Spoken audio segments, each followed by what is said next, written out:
Welcome back to Zooming In at the UnPopulist. I'm Landry Ayers. For generations, the idea of American liberty has been synonymous with limited government and individual freedoms. Yet, since the founding, the reach of state surveillance has grown exponentially, often shrouded in secrecy and justified by the need to fight threats to safety and security. To explore the historic choices and institutional dynamics that paved the way for the modern surveillance apparatus, Aaron Ross Powell sits down with Patrick Eddington, senior fellow at the Cato Institute and author of the new book, The Triumph of Fear: Domestic Surveillance and Political Repression from McKinley to Eisenhower. They discuss the long and often unsettling story of state surveillance in America, how it has led to a system susceptible to profound rights violations and political repression, and how actions, or inaction, by all three branches of government have allowed these capabilities to grow. You will find it interesting, if deeply troubling.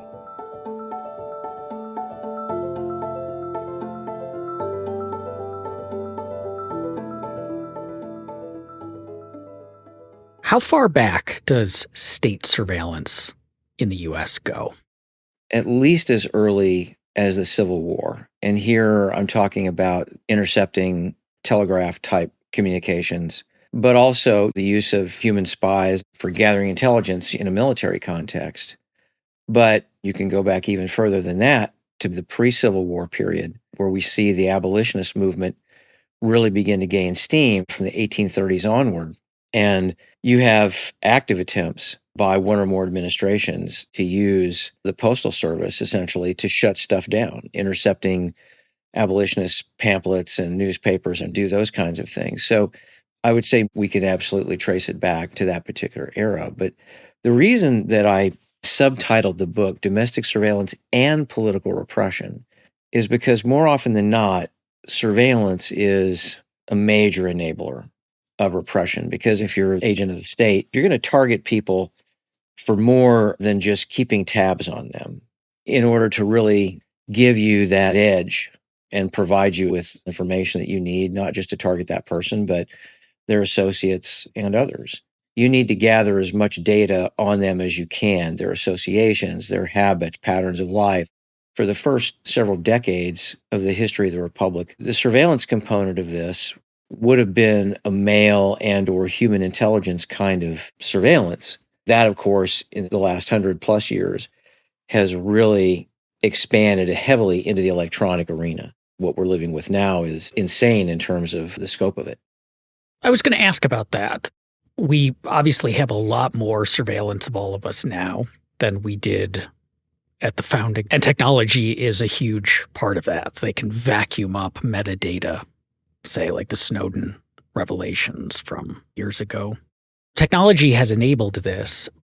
What I'm curious about is how much the growth in surveillance is the result of technology giving them the ability to do it versus them having reasons to want to do it more than they did before, or giving into the urges to do it. So they're always kind of bottled up demand and then technology let them fulfill it. Or has the government become more keen on widespread surveillance over time? That's a really good one. The argument that I make in the book is that the overarching mentality behind this is fear. Fear on the part of officials in government, both elected people and folks in the bureaucracy, whether the Department of Justice or elsewhere. Certainly in the early 20th century, it was the fear of new and very powerful political ideologies that manifested first in Europe in the 1840s with those revolutions. In the decades that followed, socialism and communism, anarchism, all the rest of that, they made their way across the Atlantic. I opened the book with this description of President McKinley being assassinated by a relatively recent anarchist convert. That is the beginnings of folks in government feeling the need to really expand the power of the federal government to go into all these kinds of areas. And This is how we get the Anarchist Exclusion Act of 1903, where the government begins to try to use legislative and executive power to literally censor an entire idea. Now, it was a nonsensical notion, of course, because newspapers, the telegraph, telephone make it possible for ideas to spread in a very, very rapid manner. And in the aftermath of McKinley's assassination, we don't just get the Anarchist Exclusion Act, we begin to get a bona fide expansion of the actual human apparatus of surveillance. For most of the history of the country, you didn't have an actual de facto national police force. The Secret Service was the first, and it was initially created to go after counterfeiters, but also to protect the president, and if personnel were available, the vice president, and so on. But by the late 1890s, the Secret Service had gotten into the political surveillance business. A lot of this, of course, happening in the aftermath of the 1886 Haymarket incident in Chicago, which was blamed on anarchists, perhaps falsely, perhaps correctly. But what we got by the late 1890s was the Secret Service really getting into spying on anarchist cells on the East Coast, and particularly in the New York and New Jersey areas. Paterson, New Jersey was very much a hotbed of anarchist activity. And so you began to have at least some folks within the Secret Service develop an actual subject matter expertise in these groups. And there was one particular Secret Service agent by the name of Moritz Hymans who was so successful at this, he was able to penetrate a number of these anarchist cells and organizations, apparently without ever being detected. That was quite the feat even back then. After the Secret Service gets involved in doing these things, President Theodore Roosevelt was an absolute serial abuser of using the Secret Service to spy on his political opponents, whether they were Republicans or Democrats. He was very much an equal opportunity repressor in that respect. But Congress, the people that were targeted, as well as their colleagues in the House and Senate, never felt they could go after Roosevelt over his misuse of the Secret Service for fear of being labeled as corrupt, as Roosevelt was alleging. Even though investigations of people like Senator William Borr and others never produced any actual hard evidence that they were, in fact, on the take. But it was a particular incident in late 1907 involving a Secret Service agent being detailed to the Secretary of the Navy to spy on a young man accused of having an extramarital affair. This gives members of Congress the opening to go after Roosevelt. That was an incident whereby a Secret Service agent was used to spy on the personal life and habits of a particular individual. It did not remain secret. A news outlet got a hold of it. It was publicized. And so then, in early 1908, the Sundry Civil Service Appropriations Bill prohibits the use of the Secret Service for anything other than protecting the president and going after counterfeiters. Now, this enraged Roosevelt. He did not veto the bill. Instead, he did an end run and went to his Attorney General, Charles Bonaparte, who was, in fact, a distant relative of Napoleon Bonaparte. And he told Bonaparte to create a fresh cadre of investigators out of whole cloth in the Department of Justice using general funds, and put them to work doing exactly what those Secret Service agents had been doing. A number of Secret Service agents with experience in political investigations were hired by Bonaparte. By late 1908, this new creation called the Bureau of Investigation, what we now call today the Federal Bureau of Investigation, was spying on socialists. By early 1909, it was spying on people in the press. So it's the infrastructure, the human and organizational infrastructure, that for the most part comes first. The reliance on technology comes with the First World War and the decades that followed. Does the infrastructure then create a culture, or I guess professionalization create a culture? So let me see if I can tease this out. One of the issues with cops in the US, and the reason cops are the way they are, is because when you're a cop, you primarily hang out with other cops. You go to cop bars and you're working with cops all day. You work in public policy in DC, Pat. When I worked there as well, you'd hang out with policy analysts at happy hours, and everyone hangs out with their professional colleagues a lot. That's not unique. But what happens is cops have a job where there are dangers involved. Cops do get shot at. They do get attacked. Bad things do happen to them in the line of duty. And you get to where the only other people who understand what it's like are fellow police officers, which creates a more insular culture, and then you essentially talk yourselves into being more extreme. You don't have the people who are like, wait a second, it's actually more dangerous to be a roofer than it is to be a police officer. The vast majority of people are perfectly peaceful. You just happen to be seeing the ones who are having bad days. And so it creates this culture, and then the culture creates an epistemic bubble where you discount the opinions or the critiques of people outside of it, and you're just hyper-focused on a small set of things. People who work in medicine think that medical issues are the most important issues. People who work in housing policy think that housing policy is the most important thing. Like, you become obsessed with your own profession, which is, again, another entirely natural thing. And so I wonder, to what extent does that play out in surveillance, that it's less about, we want to surveil these people because, like, we just want to oppress them, and more when you spend all your day around people who are snooping in order to protect the Republic from threats. That's the entire perspective you begin to see the world in, and then it becomes very easy for you to be persuaded, well, we need to use even more because you don't have the check that you would if it wasn't professionalized, if you weren't spending all day in it. I don't think there is any question that the policing profession creates an insularity and a bubble. If you were to go to any police academy class, I don't care if it's here in Fairfax County, Virginia, or out where you're living in Denver and Colorado or anywhere else, there is a very, very infamous video that every one of these recruits is going to be shown. It's called the Dan Keller video. It involves a young, relatively inexperienced officer who makes a stop and is trying to get this particular male individual to cooperate, and this individual is just determined to go well beyond any normal limits, and the young officer essentially lets this guy get the upper hand on him, and the video ends with the young officer being shot to death. I doubt there is any cop in the country who hasn't seen that video. By showing that video, without any other context about the larger life of policing, to borrow a term from Drew Weston, author of The Political Brain, it creates availability bias. It makes that young cop think, oh my God, this is what I'm going to be facing every single day on the street.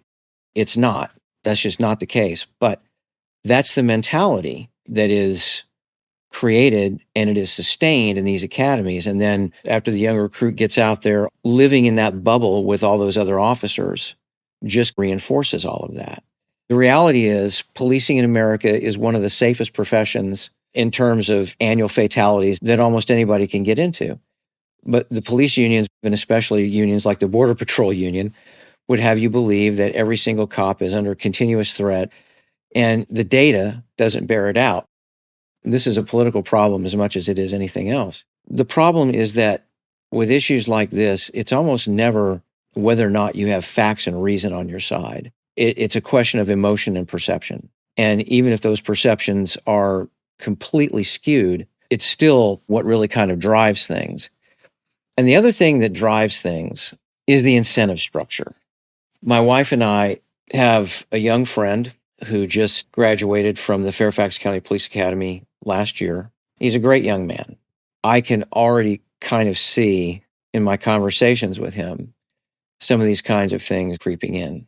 I think he'll be stronger at resisting them because I think he's a really smart young man. He has a level of self-awareness that I think most of his peers simply lack. But I've got another friend who is a federal law enforcement officer who I had dinner with over this past weekend. And during the course of our discussion, we got into a chat about the TSA's Quiet Skies program, which Secretary Noem claims has been shut down. The Quiet Skies program is one of those post 9/11 TSA airline passenger surveillance programs. The Boston Globe did a series of damning articles several years ago talking about the number of innocent Americans that got swept up in that program who were denied the right to travel. And of course, it's only after the current Director of National Intelligence, former Congresswoman Tulsi Gabbard, had complained very loudly about being on a Quiet Skies list that Noem finally took the action to shut the program down. What she did not shut down was the companion program called Silent Partner, which governs international air travel to and from the United States. So if you are planning on traveling overseas to Europe or Asia or Australia, New Zealand, et cetera, South America, your data may still be swept up in that particular program. So we got into this discussion, and my friend, the federal agent, started talking about the criteria. And I said, here's the thing. you're starting with the premise that every American who wants to board an airline is a potential terrorist. And I said that turns the entire concept of equal justice under law on its head. You're treating that person as a threat first and a citizen very, very distant second. And I could see that they kind of had that deer in headlights look, right? Like they were trying to escape, trying to figure out, how do I get out of this? But in the end, they had to concede my point that the presumption behind this kind of program is that we're all potential threats, right, to begin with. So that institutional mentality, combined with these policies, combined with incentive structures, helps to drive this.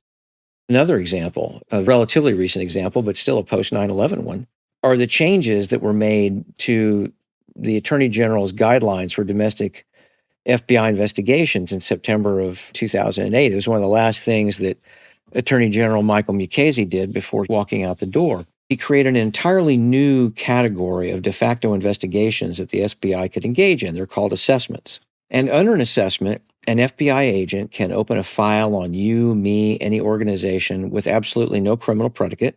They can search commercial and classified databases for information about us or any associations we might have. They can target us for physical surveillance. They can target confidential human source recruitments to try to get close to us. And all of this without any kind of criminal predicate. Now, if you stop and think about it, FBI agents, street cops, whatever, at the end of the day, how do they get promoted? How do they wind up potentially differentiating themselves from their colleagues? Or if there's a specific set of internal criteria that takes you from, I'll just use a federal government term, a GS-12 to a GS-13 in terms of pay and promotion potential. Well, in the case of the FBI, part of that is how many assessments did you write? How many preliminary investigations did you open? How many full investigations did you open? How many enterprise level investigations did you open? How many times were you involved in a raid or an arrest? It becomes a numbers game. And that was extremely true of the FBI under J. Edgar Hoover. He was a fanatic about statistics. Most of them were meaningless. Most of the stuff that they were gathering and trying to measure was ultimately meaningless. But it's those incentive structures that help to drive it. And then finally, I can't let the public off the hook, because the American public, as a general rule, their expectation of cops is get the bad guy, get the bad guy, get the bad guy. It's not first and foremost protect rights, protect rights, protect rights. That's just not the message that the average cop gets. So it's a very, very toxic stew that's been created here that helps to fuel all of this.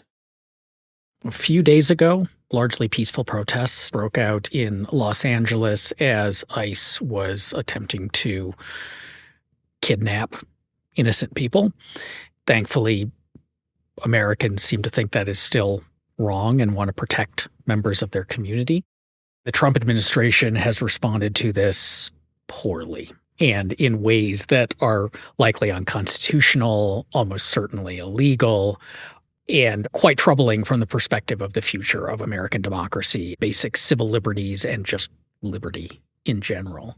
You and I had booked this recording before all of this went down, and I suggested, do we want to pivot to talk about what's happening in Los Angeles because you were covering it, and you said you thought that it was worth talking about both your book and this in relation to each other. So let's do that. Your book is, I think, the first that I had liked enough to have the top blurb on the back cover.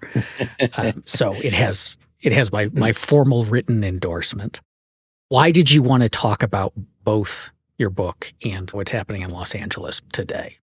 Well, we are where we are right now in no small measure because of the excesses, the rights violations, the usurpations of the Constitution and other applicable statutes that pretty much all of Mr. Trump's predecessors have engaged in over the course of the history of the Republic. You know, Aaron, as I was kind of thinking about what we were going to be talking about today and what I'd have to say about it, I can only think of two presidents, certainly in the last century, who were not in one way or another responsible for rights violations of American citizens.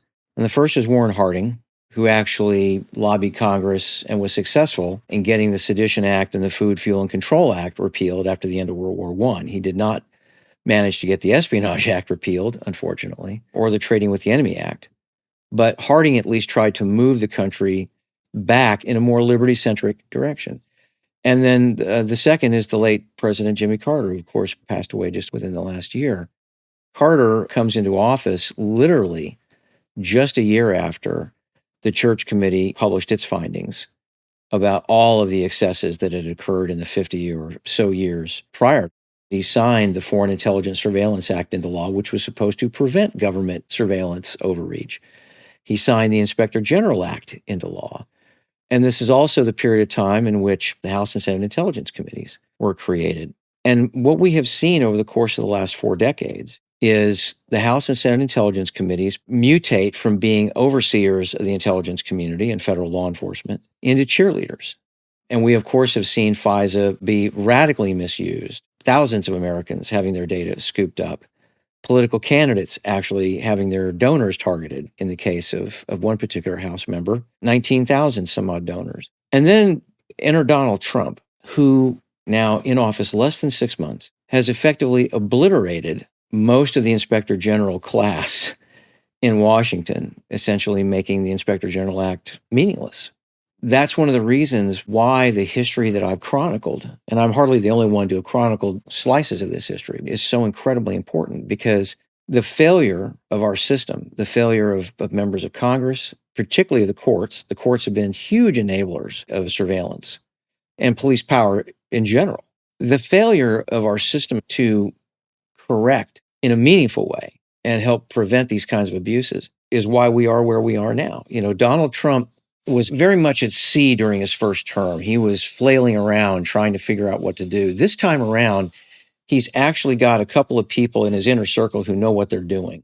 And the two guys at the top of that list, of course, are his shadow, Stephen Miller, who is clearly a white supremacist, in my judgment, and Russell Vought, who was his director of the Office of Management and Budget the first time around, but who came in with a real game plan this time to just basically gut most of the federal bureaucracy, particularly over at the Department of Justice and especially at the Federal Bureau of Investigation, in a very clear effort to completely politicize the entire law enforcement apparatus of the federal government to act as really nothing more than Trump's own personal police force. It's because of all of the failures of the last 60 years to learn from those other overreaches by Trump's predecessors, and the failure to properly put into place really meaningful reforms that would make it impossible for something like this to happen, that we are where we are. If, and this is a huge if, we make it through this, meaning American democracy survives the next 3.5 years and we're able to put Trump and Trumpism in the rearview mirror, does what we're seeing now, the level of abuse that is impossible to ignore because they're so open about it, and so open in their lawlessness and in their willingness to point out that the guardrails weren't really there, that the guardrails that existed before were mere conventions that they could just step over or around or break through. Does that mean we are likely to see a renewed effort at meaningful reform in the same way that the Church Committee happened because there were abuses and Frank Church decided to do something about it?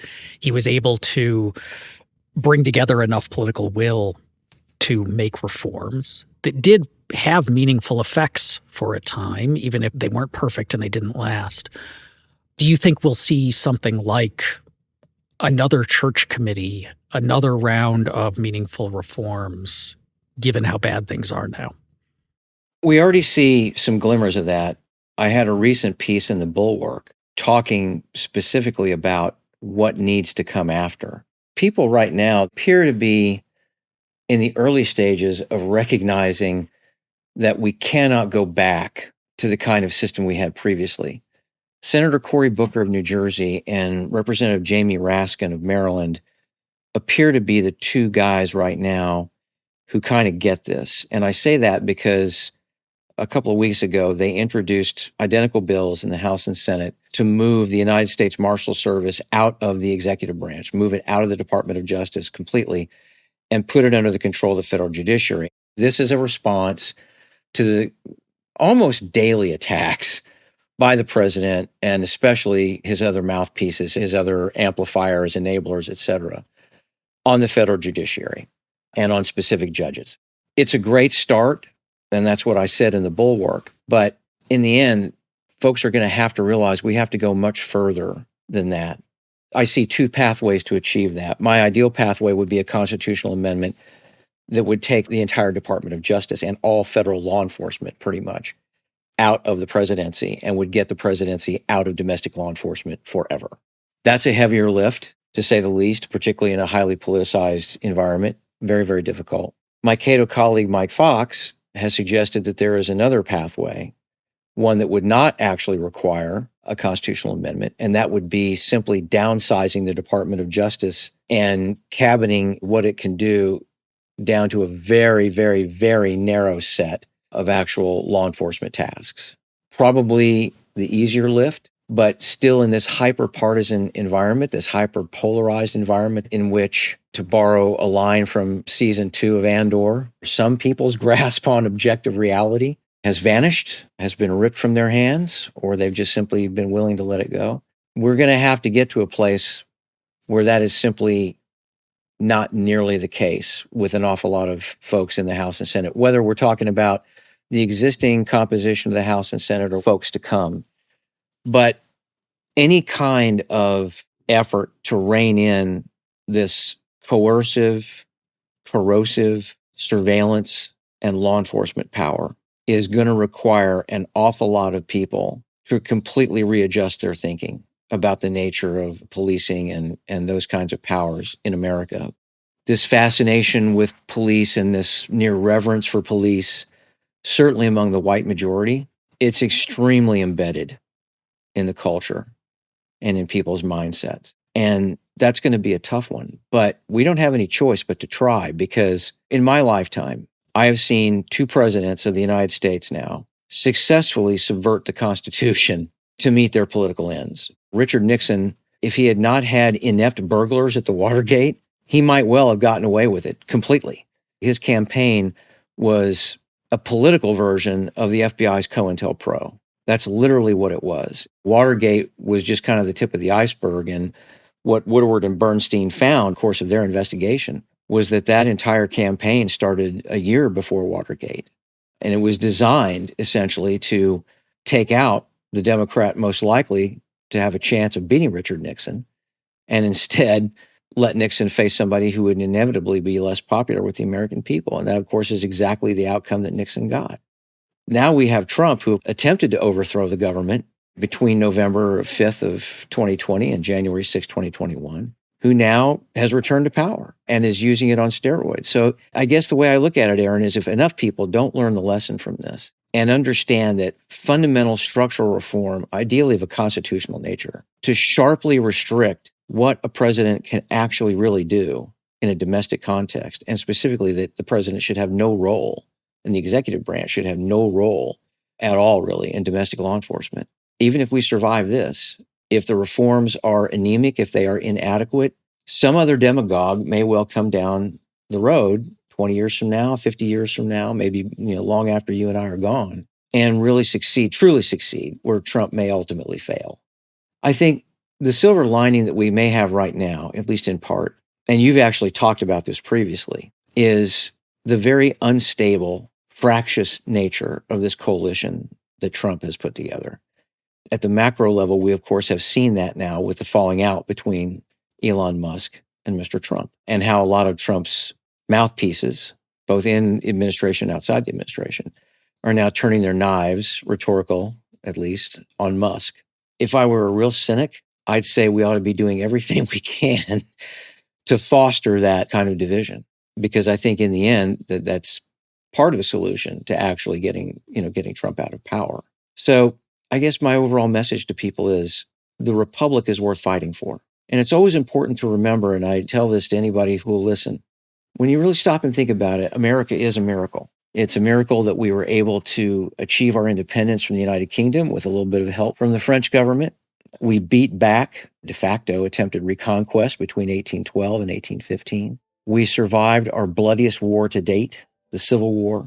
We won 2 world wars. We won the Cold War. Americans invented the light bulb, the airplane, and I'm pretty sure the personal computer. So it really has been an amazing country, despite all these terrible things that I've chronicled and that others have chronicled. And that's why I still believe it's absolutely a country and a republic worth saving. And it's up to each of us, essentially, to do what we can to that end.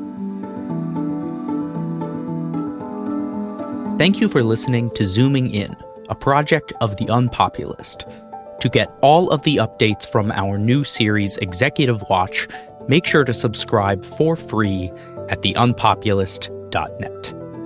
Until next time.